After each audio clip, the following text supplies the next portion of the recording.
নমস্কাৰ মোৰ চেনেল টিপটিলৈ আপোনালোক সকলোকে আদৰণি জনাইছো। আজি আমি এটা বহুতে স্পেচিয়েল আচাৰ ভূত জলকীয়া আচাৰ বনাবলৈ লৈছো। ইয়াৰ বাবে আমাক লাগিব ভূত জলকীয়া 250 গ্ৰাম, মেথি গুটি, চফ গুটি, গোটা জিৰা, বগা সৰিয়হ, ক'লা জিৰা, নিমখ, ভিনেগাৰ আৰু মিঠাতেল। মেথি গুটি 2 চামুচ, বগা সৰিয়হ 2 চামুচ, ক'লা জিৰা 2 চামুচ,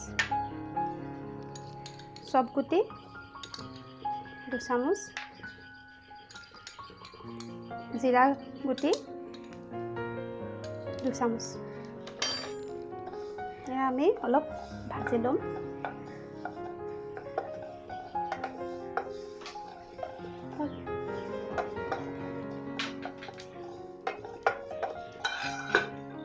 এতিয়া আমি মছলাখিনি অকমান খুন্দনাত খুন্দি ল'ম।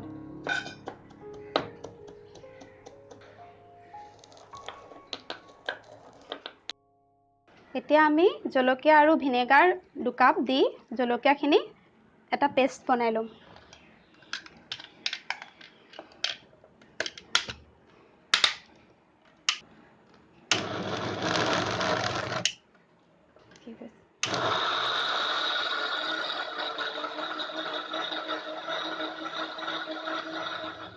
এতিয়া আমি অলপ মিঠাতেল গৰম হ'বলৈ দিম।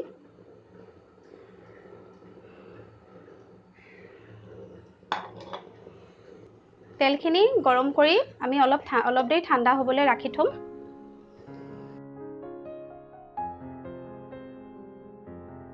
জলকীয়াখিনি পেষ্ট কৰি লোৱাৰ পিছত এতিয়া আমি ইয়াত তেলখিনি এড কৰিম।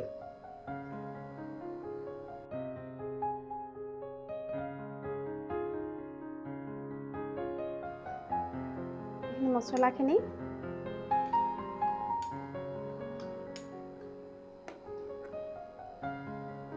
অলপমান নিমখ,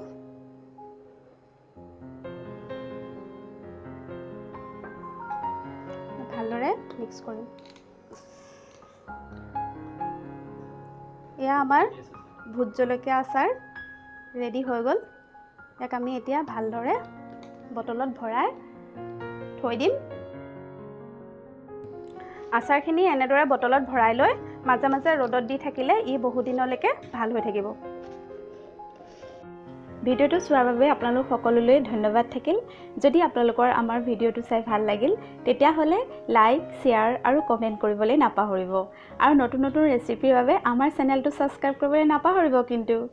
অতি সোনকালে লগ পাম আৰু এটা নতুন ৰেচিপি লৈ। তেতিয়ালৈকে বাই বাই, টেক কেয়াৰ।